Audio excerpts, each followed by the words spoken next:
Yes, good morning po sa inyo, Sir Ted, sa inyong mga tagapakinig, tagapanood. Opo, kahapon po nagkaroon nga ng press con si Pangulong Opo. Marcos. Binabanggit niya itong mga posibleng gawin ng gobyerno para po doon sa paglilikas sa ating mga manggagawang Pilipino diyan sa gitnang silangan. Yes. Tanong po lamang, Sec, doon po sa lahat ng mga lugar sa Middle East, saan pong lugar ang may pinakamaraming mga Pilipinong gusto na pong umuwi? Okay. Ayon po sa talaan natin ng Sir Ted ay yung nakikita naman natin sa news, ano, yung mga natatamaan ng Iranian na attack. So it's UAE event, basically, Bahrain and UAE and Qatar. At ito naman din ang nakikita natin yung areas na subjected to attack. Bahrain, UAE, and Qatar. Yes, yes. Opo. Meron na ho tayong bilang kasi kahapon higit na po 1,000 daw. Yes, yung key presidente is around 1,400. Yung key presidente includes all Filipinos, no? Yung ulat ni presidente. Yes. Opo, and doon po sa ibang mga lugar, itong pinakawalan po na bomba, no, doon sa embahada ng Amerika sa Saudi Arabia. Doon po ba sa Saudi wala pa po so far?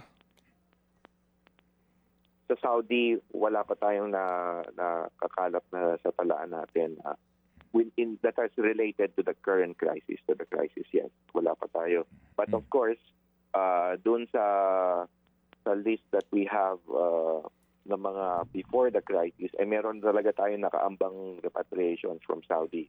But hindi before the crisis happened. Okay. So far po, ano ang ating ugnayan doon sa host government sa mga lugar na ito kung sakasakali po talaga na kinakailangan silang ibiyahe perhaps by land gaya po ng ginagawa ng ibang pong mga nationals?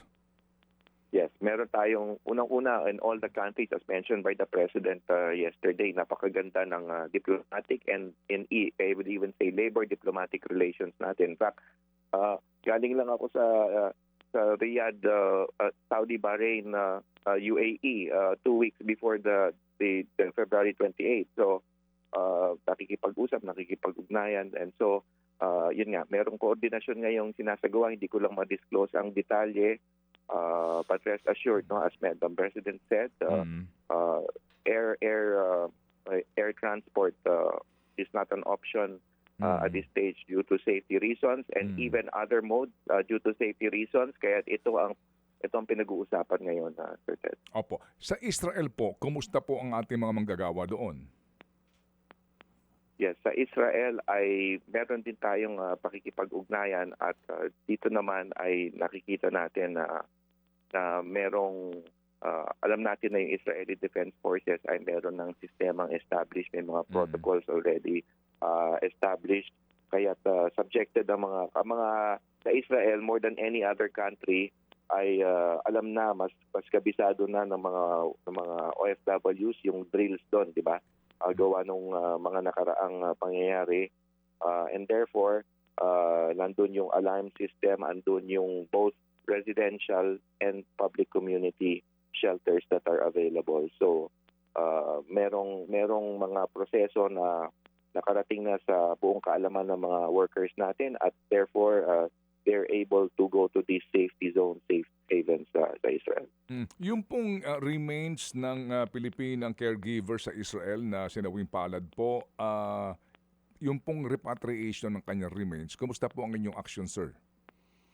Yes, ako mismo ay nakipagdaupalad na sa kanyang asawa na caregiver din na nando doon.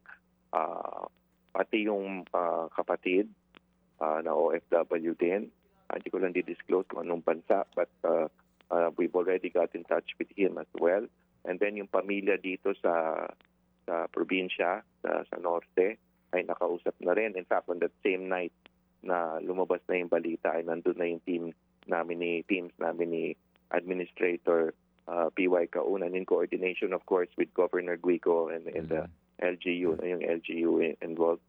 And sinasaayos na lang with Ambassador Aidin and Sec Tesla or ng DFA, sinasaayos na lang pag-pathway, but alam din natin na meron pang restriction, may limitasyon yung airspace, sa Israel, pati yung sa airport. Kaya tayo ay mag-aantay lamang ng pagkakataon na at naunawaan naman ito mismo ng pamilya kasi the husband himself is in Israel. Opo. Sir, yung pong alert level sa mga lugar po na ating pinag-uusapan, ano, yung may pinakamaraming humihingi po ng repatriation, paano ho ba ang magiging assessment dito ng gobyerno? Yung alert level po is through the Department of Foreign Affairs, Sir Ted. Opo. Opo. Sige. So, meantime, sir, habang ganun nga ang sitwasyon ngayon, kumbaga standby lang po sila, yun ho bang mga nagtapos na ang mga kontrata, yun po mga may problema po sa kanila pong paggawa doon, paano po ang pagtugon ng DMW? Yes, meron tayong higit kumulang mga 2,000 ang naasistihan on-site. And ito yung isa sa mga serbisyong binibigay natin, yung kaukulang payo, kaukulang pakikipag-usap sa employer kung kinakailangan, at meron din mga nangangailangan ng ilang mga basic needs, no? So meron tayong outreach ngayon. Having said that, binabalanse din natin, Sir Ted, di ba? Kasi yung sinasabi ni Pangulo kahapon, yung welfare and safety, kasi ang payo naman dun sa host country, stay indoors as much as possible, not to stand close to windows on lower levels lang, etc. Mga ganyang klaseng payo. So binabalanse din natin kasi ayaw din natin hikayatin ang mga kababayan natin lumabas, magtungo sa MWO, saan pa man. So it's a balance of both, no? At the same time, tutugunan din natin yung tulong na ibibigay natin kung madadala to sa komunikasyon na through phone or ano pa mang means na hindi kailangan lumabas ng kababayan natin, gagawin natin. So I just need to highlight this kasi ayaw rin nating ng tendency na magtungo sila, lumabas sila sa kinalalagyan nila. Okay. Siya, may tanong ka ba? Yes po. Secretary, lumalala po ngayon yung gera nga po dyan sa Middle East, at dito po sa datos merong halos 1.2 million combined na po yan na mga OFWs dyan sa UAE. Kung sakali po na magtuloy-tuloy yung gera at dumami po yung mga Pilipino na uuwi dito sa bansa, gaano po tayo kahanda? Do we have a budget for it para po sa repatriation and also yung magiging livelihood po nitong mga Pinoy na ito? Yes, tayo naman ay handa, no, at in terms of yung logistics, yung technical aspect ng pagpapauwi, but yun nga, yung in-emphasize ng Pangulo kahapon, safety is paramount. Kaya kailangan lang talagang isaalang-alang ngayon yung mga protocols ng host country, mas kabisado ng host country yung means kung paano nila mapoproteksyonan yung mga residente doon, and at the right time, no, timing is everything at this stage. Hindi kailangang madaliin to the extent na malalagay sa panganib ang mga kababayan natin. But yes, we are ready, and meron tayong augmentation teams that eventually, underway na, that will be who will be positioned in the areas surrounding the Gulf states para ma-accommodate, ma-set up na yung reception points. So meron nakahanda tayo for that, and then of course dito sa pag-uwi nakahanda din yung mga programa ng ating pamahalaan in terms of yung pagpanunumbalik para magtayo ng negosyo at training at empleyo. Kaya yun at magdasal na lang lamang tayo sa kaligtasan ng mga kababayan natin. Opo. Sec, yung pong mga nandito ngayon na paalis dapat po at may mga problema sa usapin po ng kanilang pangangailangan kasi mga manggagawa ito na mawawalan po ng kita, ano ho ang tugon doon ng DMW? Yes, mula pa nung weekend ay kami na ni Admin PY Kauna ng OWA have been spearheading the effort to help those who are stranded in NAIA, not just NAIA, pati Clark and Cebu. Pati yung mga transit point, meron na rin tayong tinutulungan as far with the DFA, of course, as far out as Africa. Merong mga nasa stranded na tinutulungan na natin. ang total na natulungan natin ay around 1,500 in terms of flight rebookings, OFWs to, no? And tulong sa pagkain at transport kasi merong iba na stranded, hindi makauwi sa probinsya. So tinulungan na rin natin. Opo, meron ba kayong bilang, Sec, nitong mga papunta ng Middle East na mga OFWs na nasa Manila ngayon at yung nga po, no, uncertain pa ang kanilang biyahe, may bilang ho ba kayo sa ngayon at ano ho ang agad na tulong po dito sa usapin po ng financial assistance para sa pamilya ho nila? Kung meron man. Well, ang tulong natin essentially is yun nga, shelter, accommodation dito sa Metro Manila, and then yung transport nila pa uwi sa probinsya. Of course, lodging, yung food and basic needs nila habang nandito tayo.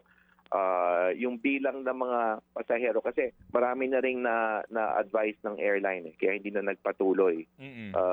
But as I said, approaching around 2,000 na yung natulungan natin sa larangan na ito. Okay. Meron hong QRF ang DMW, Quick Response Fund? Sec? Hello, Sec? Opo. Ganap ng 6:23 nasa ating linya ngayon ang kalihim mismo po ng Department of Migrant Workers, si Ginoong Hans Leo Kakdak. Mga kapatid, ito'y napaka-importanteng panayam para po lamang sa ating mga kababayan po at mga manggagawa sa gitnang silangan, particularly Sec. Meron ho ba kayong QRF para po sa pangangailangan ito? Yes. Quick reaction teams, Sir Ted. As I said, we are already positioning our people around the Gulf area. Strategic ito. Hindi na ako magbibigay ng detalye, but they will be there to already prepare for eventual repatriation sa tamang panahon. Yun nga, ine-emphasize ng Pangulo kahapon, considering their safety. At dapat absolute ang walang risk, minimal, very minimal ang risk pag nagsagawa tayo ng repatriation. And talagang yung talagang pwede na mag-repatriate, but people will be positioned na along the areas where meron ng sasalubong sa kanila. My question is about funds, sir. QRF. As far as funding is concerned, wala kayong problema dito sa usapin po ng pera, ha? Yes. Kasama yan sa pinag-usapan kahapon sa gabinete. And yes, I also have conversed with Secretary Rolly Toledo on this matter. So, okay sa pondo. Opo, sige po. So kami po ay makikipag-ugnayan kung mamarapatin po ninyo para lang ho din sa update ng lahat ng mga may pamilya sa Pilipinas at ang kanilang pong mga kaanak ay nasa gitnang silangan. Salamat po, Secretary, and Godspeed. Salamat, Sir Ted, sa inyong tagapakinig, tagapanood. Opo, thank you. Mga kapatid, brothers and sisters, saan ka pa? Dito na tayo sa totoo. Dito na tayo sa True FM. Mga kapatid, mag-subscribe and follow po kayo sa social media accounts ng True Network PH. Yan po kami. Hanapin nyo lang True Network PH, Facebook, Instagram, YouTube, TikTok, and podcast. Mapa Apple or Spotify man yan, mahahanap nyo kami. Lahat ng mga napapanood at napapakinggan nyo po sa programa, nasa social media accounts namin yan. So, paano mga kapatid? See you sa social media!